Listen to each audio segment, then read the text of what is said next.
students, I am CA Harshita Rizwani from HR Institute of Studies. Today, we are continuing chapter number 3 of Economics for Standard 11 student. The name of the chapter is Demand.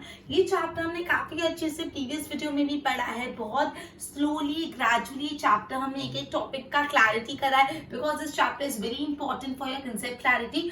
आज का जो अपना topic है A वो बहुत interesting है, B वो बहुत इंपॉर्टेंट है. दोनों interesting as well as important. ठीक है, समझ भी बहुत इजीली आ जाएगा and it is like mark scoring session you can say. ठीक है, तो आज का अपना टॉपिक है इलास्टिसिटी ऑफ डिमांड. ओके, तो हमने ये पढ़ा कि एक जगह है अपना डिमांड और डिमांड को असर करने वाले कुछ फैक्टर्स है. Factors affecting demand, right? Factors affecting demand. आप सबको अभी तक बहुत अच्छे से पता चल गया होगा कि फैक्टर्स इफेक्टिंग डिमांड में एक आता है प्राइस और दूसरे अदर फैक्टर. और अदर फैक्टर में income, taste and preferences of consumer, substitute product, ये सारी चीजें. ठीक है, तो बेसिकली ये जो फैक्टर्स है ना डिमांड को असर करते हैं.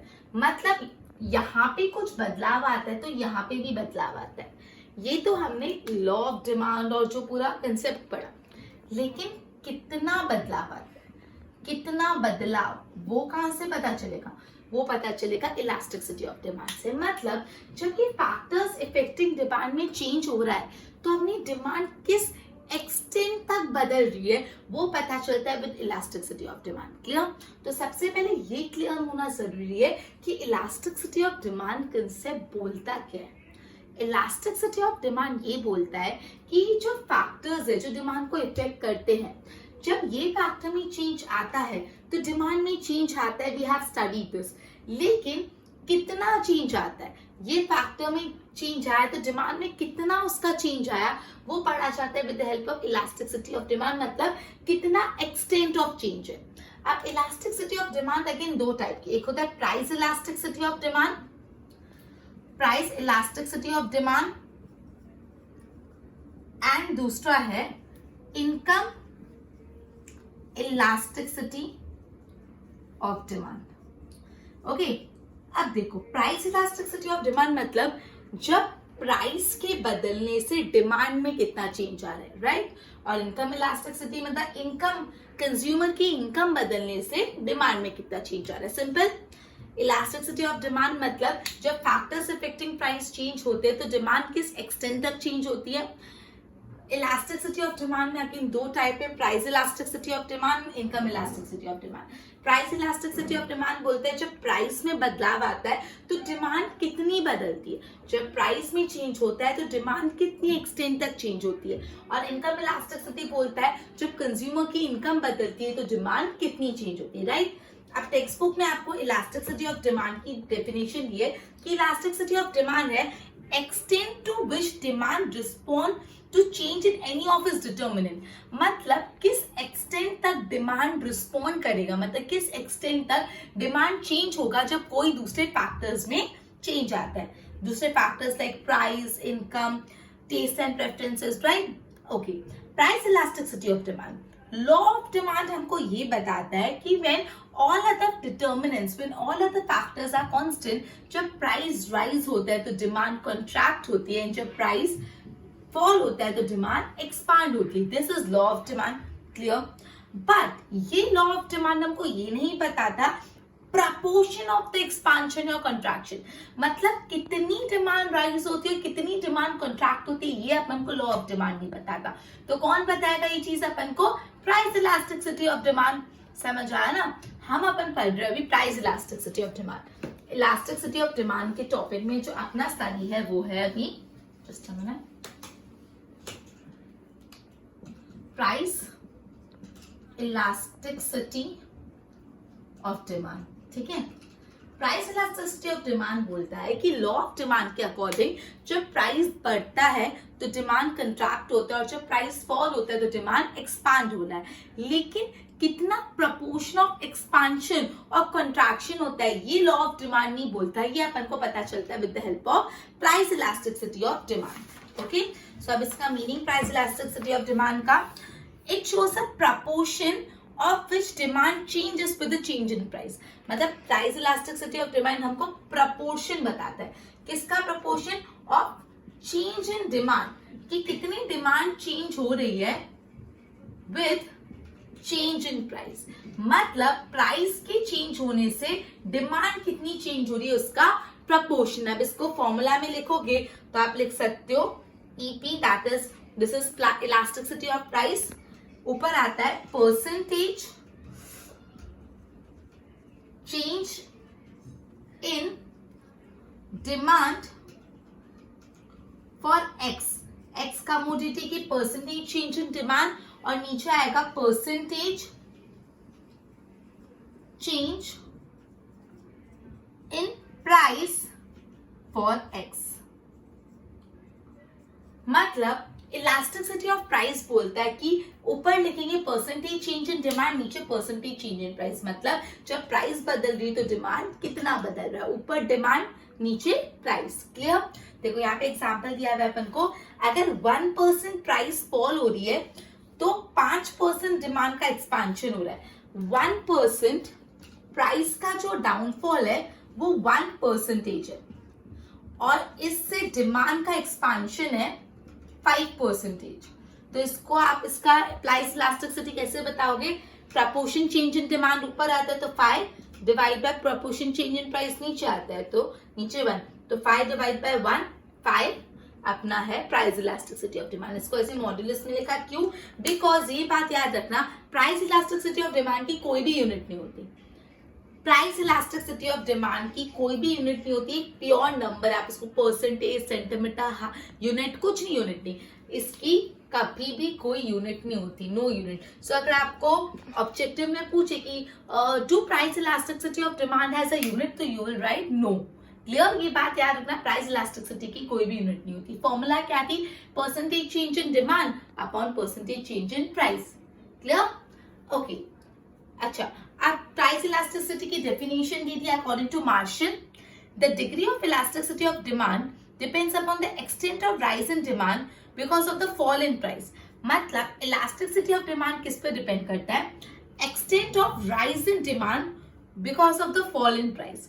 मतलब किस एक्सटेंट तक, किस हद तक there is a rise in demand because of the fall in price, and extent of fall in demand because of rise of price. बहुत सिंपल है. ये अपन को मार्शल ने ये सेम ही चीज है, बट मार्शल की डेफिनेशन अगर लर्न करनी हो तो क्या है? इलास्टिसिटी ऑफ डिमांड का होता है एक्सटेंट. एक्सटेंट वर्ड लिखना जरूरी है, बिकॉज किस हद तक हो रहा है वही तो ये बात समझा रहा है, वही तो ये टॉपिक का पूरा मुद्दा है. Extent of rise in demand with the fall in price, and extent of fall in demand with the rise in price. Is it clear students? तो ये अपना था प्राइस इलास्टिसिटी. अब अपन पढ़ेंगे 4 टाइप की नहीं 5 टाइप के degree of price elasticity of demand. चलो, ये भी टॉपिक बहुत इंपॉर्टेंट है जो अभी मैं आपको बता रही हूँ. Degree of price elasticity of demand 5 degree है. किसमें क्या होता है वो अपन बहुत अच्छे से पढ़ते हैं. Degree of price elasticity of demand. Degree of price elasticity of demand. तो सबसे पहला जो डिमांड होता है, वो होता है परफेक्टली इलास्टिक डिमांड. मतलब perfectly elastic demand. Perfectly elastic demand में क्या होता है? यहाँ पे आपका जो ये होता है ना, हमेशा इंफिनिटी आता है. क्या आता है? इंफिनिटी. कैसे? There is an infinite change in demand for negligible change in price. मतलब जो आपका डिमांड है ना, मतलब आपका डिमांड और प्राइस, प्राइस जीरो चेंज हो रहा है, प्राइस बिल्कुल ही चेंज हो रहा है, नेग्लिजिबल चेंज हो रहा है, जीरो चेंज. और डिमांड कितना चेंज हो रहा है? एकदम इनफाइनाइट चेंज हो रहा है, एकदम इनफाइनाइट. मतलब जब प्राइस या तो चेंज हो ही नहीं रहा है या तो थोड़ा सा ही चेंज हो रहा है, लेकिन आपका डिमांड बहुत ज्यादा बदल जा रहा है, इनफाइनाइट बदल जा रहा है, तो उसको बोलते हैं परफेक्टली इलास्टिक डिमांड. क्या बोलते हैं? Perfectly elastic demand. ठीक है? और इसके इन्फिनिटी से रिप्रेजेंट करेंगे. फॉर्मूला वाइज भी अगर अपन चाहें तो अपन क्या करेंगे? Proportion change in demand upon क्या होता है? ईपी, प्रपोर्शन या percentage change in demand upon proportion change in price. Proportion change in demand, demand infinity change हो रही है, ए लिख देती हूँ इसको कुछ मेजरमेंट 1, तो इसका आंसर आ गया इंफिनिटी।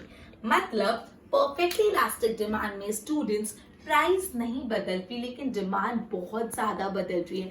प्राइस नहीं बदल रही लेकिन डिमांड कैसे बदल रही है, इंफिनिटी बदल रही है, तो इसका सिंबल भी इंफिनिटी होता है। अब इसका डायग्राम देखो कैसा होता है, ग्राफ, नीचे डिमांड आता है और यहाँ पे होता है प्राइस। अब देखो प्राइस तो कांस्टेंट है ना, प्राइस तो बदल नहीं रही, तो प्राइस यहाँ पे कांस्टेंट और डिमांड बदलती जा रही है। ये प्राइस कांस्टेंट है इधर और डिमांड बदलती जा रही है, डिमांड बदलती जा रही है। तो ये आपका ग्राफ है of perfectly elastic demand. Clear? ये ऐसे type of elasticity of demand real life में नहीं फाउंड होता, पर थियोरेटिकली इसको एक्सप्लेन किया गया। क्लियर हुआ? Perfectly elastic demand clear. तो अपन परफेक्टली इनइलास्टिक डिमांड पे जाए। सबसे पहला अपन ने पढ़ा परफेक्टली इलास्टिक डिमांड में आपको क्या याद रखना है, प्राइस बिल्कुल भी चेंज नहीं हो रही लेकिन डिमांड कैसे चेंज हो रही है, इंफिनिटी, बहुत चेंज हो रही है, इंफिनिटी चेंज हो रही है, इसको बोलते हैं परफेक्टली इलास्टिक डिमांड। अब स्टूडेंट्स परफेक्टली इनइलास्टिक डिमांड मतलब क्या होता है? अगर आपको परफेक्टली इलास्टिक डिमांड समझ आ गया तो मेरे हिसाब से आपको परफेक्टली इनइलास्टिक भी आप थोड़ा गेस कर सकते हो। परफेक्टली इनइलास्टिक डिमांड, ओके, यहां पे ये है डिमांड और ये है प्राइस। ओके, अब यहाँ पे पहले क्या था, प्राइस में कोई चेंज नहीं था और डिमांड बदल रहा था। अब यहाँ पे डिमांड में कोई चेंज नहीं और प्राइस चेंज हो रहा है। क्लियर? अब डिमांड में कोई चेंज नहीं, प्राइस चेंज हो रहा है। देखो, when price of the commodity changes, see for example 10%, भले इसको 10% ही चेंज करो, but there is no change in demand. Main crux क्या है, प्राइस कितनी भी बदले डिमांड नहीं बदल रहा, उसको बोलते हैं perfectly inelastic demand. Perfectly elastic demand क्या था, जहां पे प्राइस नहीं बदल रही थी और डिमांड इंफिनिटी बदल रहा था। यहाँ पे उल्टा, डिमांड नहीं बदल रहा और प्राइस बदल रहा है। समझा? अब इसका सिंबल क्या होता है, 0 ऐसा, और उसका परफेक्टली इलास्टिक डिमांड का क्या था, इंफिनिटी। क्लियर?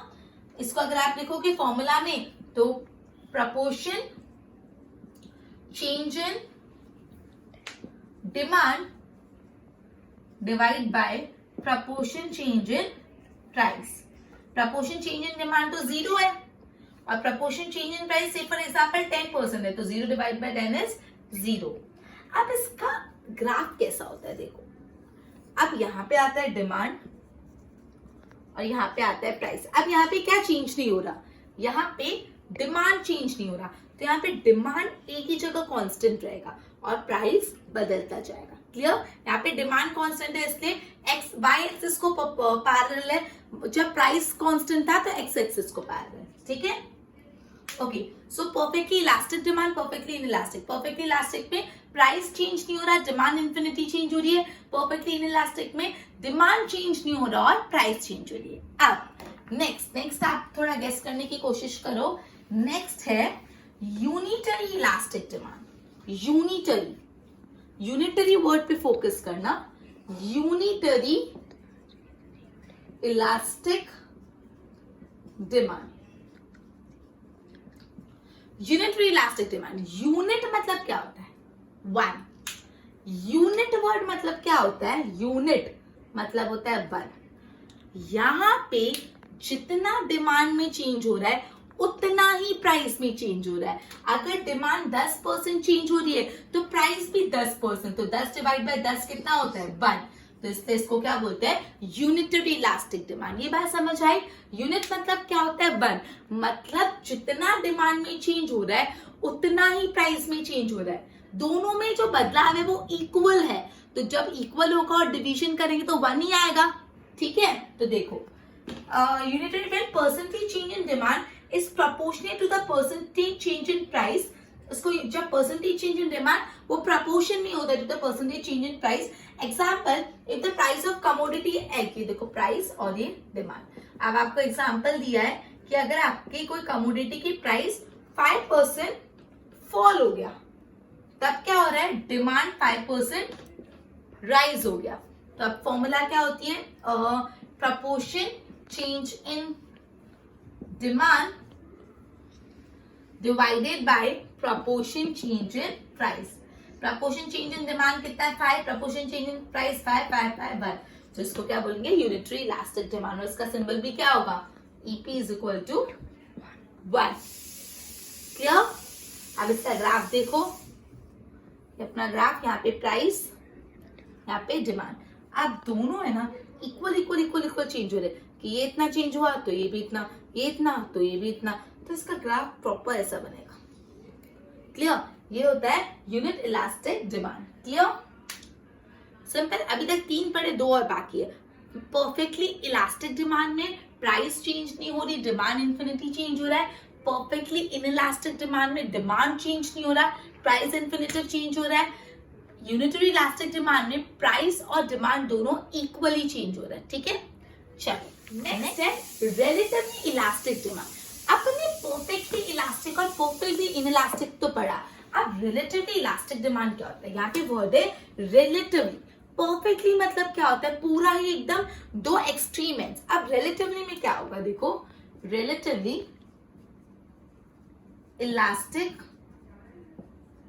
डिमांड, यहाँ पे percentage change in demand is proportionately more than the percentage change in price. मतलब यहाँ पे डिमांड और प्राइस दोनों में चेंज हो रहा है, लेकिन जो चेंज इन डिमांड है ना वो ज्यादा है compare to change in price. यहाँ पे डिमांड और प्राइस दोनों में चेंज हो रहा है, लेकिन जो परसेंटेज चेंज इन डिमांड है वो ज्यादा है compare to percentage change in price. समझा? तो इसको हम लोग बोलते हैं रिलेटिवली इलास्टिक डिमांड। क्लियर? अब रिलेटिवली इलास्टिक डिमांड देखो, अगर मैं फॉर्मूला के थ्रू जाऊं, अगर परसेंटेज चेंज इन प्राइस, अगर प्राइस 10% फॉल हो रहा है तो डिमांड से फॉर एग्जांपल 50% राइज हो रही है। यहाँ पे परसेंटेज चेंज इन डिमांड ज्यादा है compare to percentage change in price. अब इसकी फॉर्मूला क्या होती है? Percentage change in demand, demand ऊपर आता है, divide by percentage change in price. अब डिमांड में कितना चेंज है 50 और प्राइस में 10, तो ये और ये कर तो कितना आया 5, तो ये 1 से बड़ा है, तो हमेशा relatively elastic demand would be greater than 1। क्यों ग्रेटर देन 1 होगा? क्योंकि यहाँ पे डिमांड ज्यादा होता है और डिमांड अपनी फॉर्मूला में ऊपर आता है, और अगर न्यूमरेटर बड़ा हो तो आंसर तो 1 से बड़ा ही आएगा। क्लियर? तो जो रिलेटिवली इलास्टिक डिमांड होती है it is always greater than 1। Clear? अब इसका ग्राफ इस तरीके से आएगा, ये अपना हो गया डिमांड, ये हो गया प्राइस, एंड कंपैरेटिव स्लैंटिंग आएगा। क्लियर? सो रिलेटिवली इलास्टिक डिमांड में प्राइस और डिमांड दोनों चेंज हो रहा है, लेकिन जो डिमांड में चेंज है वो कंपैरेटिवली ज्यादा है कंपेयर टू प्राइस में चेंज। ठीक है? अगर और हमेशा जो relative elastic demand is always greater than 1। Clear? अब relatively inelastic demand, I guess आप लोग ने अभी तक अंदाजा लगा दिया होगा कि इसमें क्या होता होगा। Relatively inelastic demand, relatively inelastic demand, यहां पे भी चेंज हो रहा है इन प्राइस और चेंज हो रहा है इन डिमांड। ठीक है? चेंज हो रहा है इन डिमांड एंड चेंज हो रहा है इन प्राइस, लेकिन यहाँ पे जो चेंज इन डिमांड है वो कम है compare to change in price. पहले वाले में क्या था? रिलेटिवली इलास्टिक में डिमांड ज्यादा चेंज हो रहा है कंपेयर टू प्राइस, यहाँ पे डिमांड कम चेंज हो रहा है कंपेयर टू प्राइस। मतलब अगर से फॉर एग्जांपल प्राइस 10% कम हो रहा है तो डिमांड 5% राइज हो रहा है, तो इसकी फॉर्मूला में ऊपर डिमांड आता है percentage change in demand upon percentage change in price.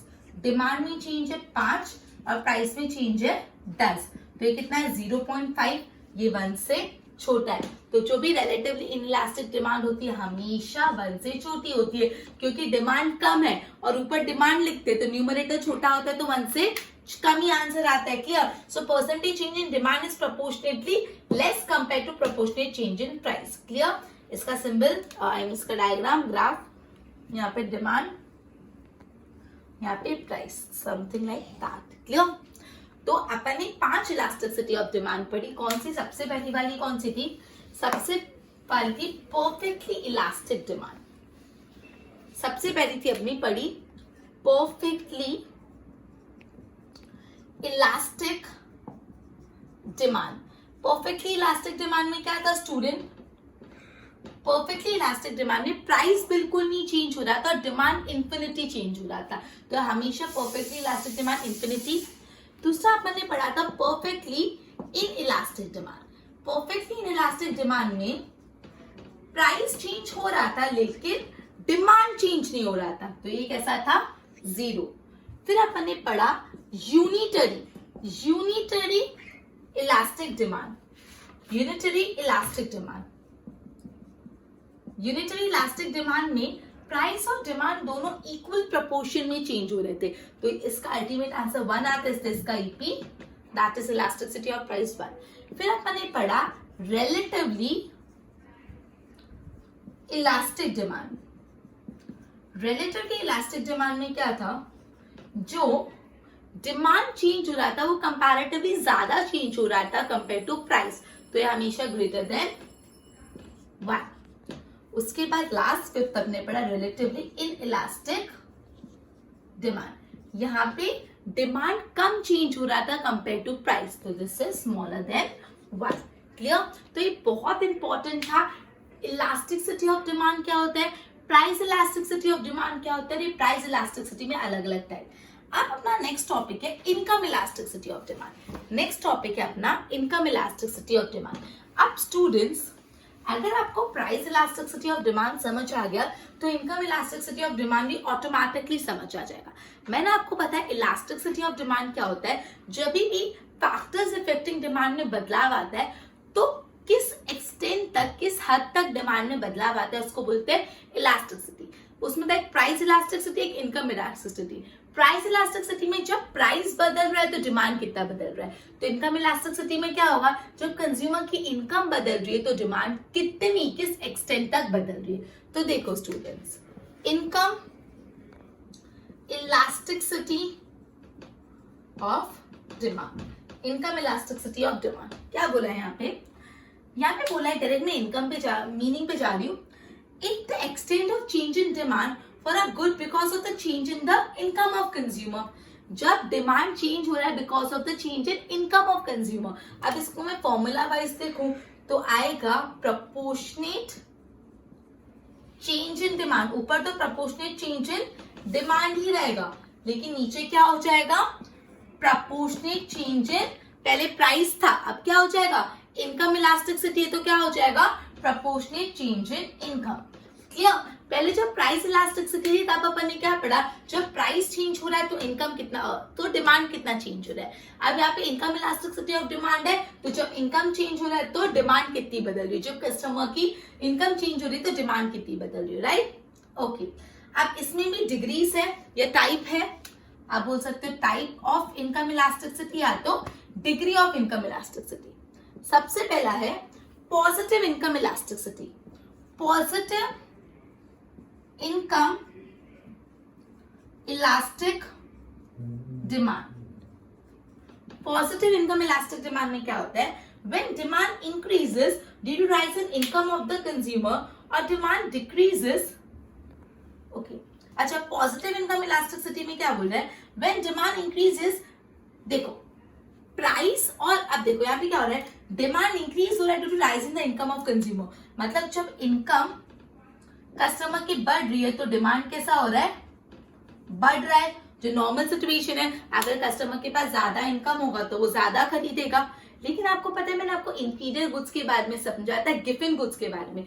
Given goods में क्या होता है, जब इनकम बढ़ती है तो गिवन गुड्स की डिमांड कम हो जाती है, उसको हम लोग बोलते हैं नेगेटिव इनकम इलास्टिसिटी। वो हम बाद में पढ़ेंगे, लेकिन अभी हम पढ़ रहे हैं positive income elasticity of demand. इस सिचुएशन में जब कस्टमर की इनकम बढ़ रही है तो कस्टमर की डिमांड बढ़ रही है, और जब कस्टमर की इनकम कम हो रही है तो कस्टमर की डिमांड भी कम हो रही है। Income elasticity. अब इनकम इलास्टिसिटी के अंदर 3 है। पहला है unit income elasticity of demand. Unit income elasticity of demand क्या होगा कि जो डिमांड और जो इनकम दोनों में चेंज है वो कैसा है, इक्वल है, तभी तो यूनिट होगा, कट होके 1 होगा, राइट? तो unit elasticity of demand is always यहाँ पे E बाय इज ऑलवेज 1। मतलब चेंज इन डिमांड और चेंज इन इनकम प्रोपोर्शनेटली कैसे होते हैं, इक्वल। मतलब जो भी डिमांड और इनकम में चेंज है वो कैसा है, इक्वल होता है, ठीक है। ओके, इसको हम यूनिट इलास्टिसिटी ऑफ डिमांड या यूनिटरी इलास्टिसिटी ऑफ डिमांड भी बोलते हैं। B, elasticity of demand greater than unity. Greater than unity, unity मतलब 1, मतलब 1 से ग्रेटर कब होगा, मतलब यहाँ पे जो इलास्टिसिटी ऑफ डिमांड है वो ग्रेटर देन 1 है। ग्रेटर देन 1 कब होगा, जब न्यूमरेटर ज्यादा होगा। न्यूमरेटर मतलब डिमांड, मतलब इस केस में जो चेंज इन डिमांड है it is greater than change in price. Simple. Greater than unity मतलब 1 से ज्यादा। 1 से ज्यादा मतलब क्या होता है कि आपका जब न्यूमरेटर बड़ा होगा तभी तो 1 से ज्यादा आएगा ना, तो डिमांड यहाँ पे ज्यादा चेंज हो रही है compare to change in income. अब elasticity of demand less than unity. Elasticity of demand, यहाँ पे जगह नहीं मैं ऐसे बोल रही, elasticity of demand less than unity. Less than unity में क्या होगा, उल्टा, जो चेंज इन डिमांड होगा वो लेस होगा चेंज इन इनकम से। क्लियर। तो पॉजिटिव इनकम इलास्टिसिटी क्या बोलता है, जब इनकम बढ़ती है तो कस्टमर की डिमांड बढ़ती है, और जब इनकम घटती है तो कस्टमर की डिमांड घटती है। अब उसमें भी 3 है। यूनिटरी इनकम इलास्टिसिटी, मतलब जब इनकम और डिमांड का चेंज इक्वल है। फिर है elasticity of demand greater than 1, जब डिमांड ज्यादा चेंज हो रहा है कंपेयर टू इनकम। फिर elasticity of demand less then 1, जब डिमांड कम चेंज हो रहा है कंपेयर टू इनकम। अब है negative income elasticity of demand क्या होता है, ये गिवन गुड्स का केस। With the rise in income, मतलब इनकम बढ़ रही है लेकिन डिमांड कम हो रही है, या with the fall in the income of consumer if demand increases. मतलब उल्टा हो रहा है यहाँ पे कि भाई अगर कस्टमर की इनकम बढ़ रही है तो अगर उन गुड्स की डिमांड घट रही है, या कस्टमर की इनकम घट रही है तो उन गुड्स की डिमांड बढ़ रही है, ये नेगेटिव इफेक्ट है, जिसको हम लोग बोलते हैं negative income elasticity of demand. Clear. Normally some type of inferior goods है, इंफीरियर गुड्स गिवन गुड्स के लिए जो अपन ऑलरेडी पढ़ चुके।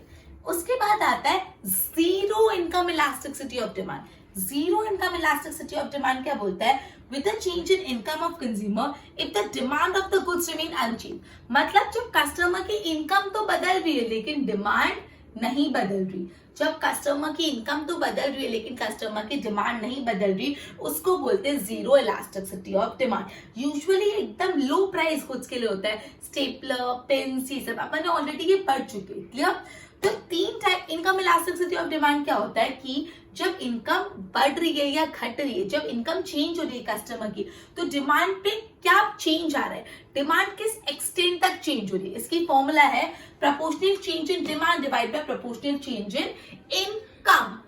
3 टाइप की इलास्टिसिटी ऑफ डिमांड है, positive income elasticity of demand, negative income elasticity of demand and zero income elasticity.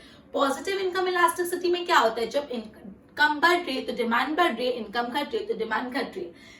Negative income elasticity में क्या होता है, जब प्राइस कस्टमर की इनकम बढ़ रही है तो डिमांड घट रही है, और इनकम घट रही है तो डिमांड बढ़ रही है। और जीरो इलास्टिसिटी ऑफ डिमांड में क्या हो रहा है, जब इनकम बढ़ भी रही है तो भी डिमांड पे कोई असर नहीं आ रहा है। क्लियर। अब अपना लास्ट टॉपिक है cross price elasticity of demand. हमने प्राइस इलास्टिसिटी ऑफ डिमांड तो पढ़ा, लेकिन अब क्रॉस प्राइस इलास्टिसिटी क्या होता है। स्टूडेंट्स, आपने सब्स्टिट्यूट प्रोडक्ट और कॉम्प्लीमेंट्री प्रोडक्ट्स के बारे में तो पढ़ा है। ये क्या होता है मैं आपको एक बार रिवाइज करा देती हूँ। Cross price elasticity of demand. Clear. Substitute product क्या होते हैं, जो और कंडीशन वाले होते हैं, ये या तो ये रिप्लेसेबल, कि चाय या तो कॉफी, सब्स्टिट्यूट होते हैं, एक दूसरे के बदले यूज कर सकते हैं। कॉम्प्लीमेंट्री कुछ हमेशा साथ साथ चलते हैं, वो एंड कंडीशन होती है। क्लियर। अगर आपके पास मोबाइल फोन है तो सिम कार्ड होना जरूरी है, टीवी है तो रिमोट कंट्रोल होना जरूरी है, ठीक है, फोन है तो चार्जर होना जरूरी है। ये सब कैसे, कॉम्प्लीमेंट्री गुड। अब अपन ने पढ़ा था सब्स्टिट्यूट गुड्स और कॉम्प्लीमेंट्री गुड्स की जब प्राइस बदलती है तो अपना जो मेन प्रोडक्ट है उसकी डिमांड पे असर आता है। जैसे अगर टी अपना मेन प्रोडक्ट है और कॉफी की प्राइस बहुत ज्यादा कम हो गई तो टी पीने वाले भी कॉफी के पास चले जाएंगे, तो जो टी की डिमांड है वो कम हो जाएगी। मतलब सब्स्टिट्यूट या कॉम्प्लीमेंट्री प्रोडक्ट्स की प्राइस से भी हमारी दैट इज जो मेन प्रोडक्ट की डिमांड असर होती है। ये तो अपन ने पढ़ा है, कुछ नया नहीं पता रही, लेकिन अभी पढ़ेंगे कितना अपने प्रोडक्ट की डिमांड पे कितना असर आता है जब सब्स्टिट्यूट या कॉम्प्लीमेंट्री गुड्स के प्राइस चेंज होते हैं। क्लियर? यहाँ पे आपको वही समझाया, सब्स्टिट्यूट कॉम्प्लीमेंट्री क्या होता है वो मैं नहीं बता रही। अब देखो डायरेक्टली फॉर्मूला से बताती हूँ। Percentage change in demand of goods X, goods X की डिमांड मतलब जो अपना मेन प्रोडक्ट है, divide by percentage change in price of goods Y. ये डिफरेंस है। जो अपन ने प्राइस इलास्टिसिटी ऑफ डिमांड पढ़ा उसमें क्या पढ़ा? Percentage change in demand of the good x divide by percentage change in price of the good x. दोनों x x थे। यहाँ पे जो अपना मेन प्रोडक्ट है उसके डिमांड में कितना असर आ रहा है जब आपके सब्स्टिट्यूट या complementary product that is Y product की प्राइस बदल रही है, कितना हद तक फर्क आ रहा है? क्रॉस इलास्टिसिटी और क्रॉस प्राइस इलास्टिसिटी। अब ये तो अपन पढ़ेंगे अपन किस किस मेथड से इलास्टिसिटी मेजर कर सकते हैं। तो 3 मेथड है, method of proportional change, total outlay method and geometric method. ये क्या है, कैसे करना है वो एक्सप्लेन आपके सिलेबस में अभी नहीं है, लेकिन आपको ये ध्यान रखना है कौन कौन सी मेथड से आप इलास्टिसिटी ऑफ डिमांड कैलकुलेट कर सकते हो। तो that is method of proportional change, total outlay method and geometric method. Clear? तो अपन ने आज बहुत ही ज्यादा इंपॉर्टेंट टॉपिक पढ़ा which was elasticity of demand. मतलब जब factors that effect the demand change होते हैं तो किस एक्सटेंट तक, कितने हद तक डिमांड चेंज होती है। 2 थे प्राइस इलास्टिक, 3 थे price elasticity of demand, income elasticity of demand and cross price elasticity of demand. Clear? I hope इतना क्लियर हो गया आप लोगों को। Just a minute, give me a minute. Okay, so with this, we would be ending our chapter and continue with the next chapter in our next session. Till then, goodbye.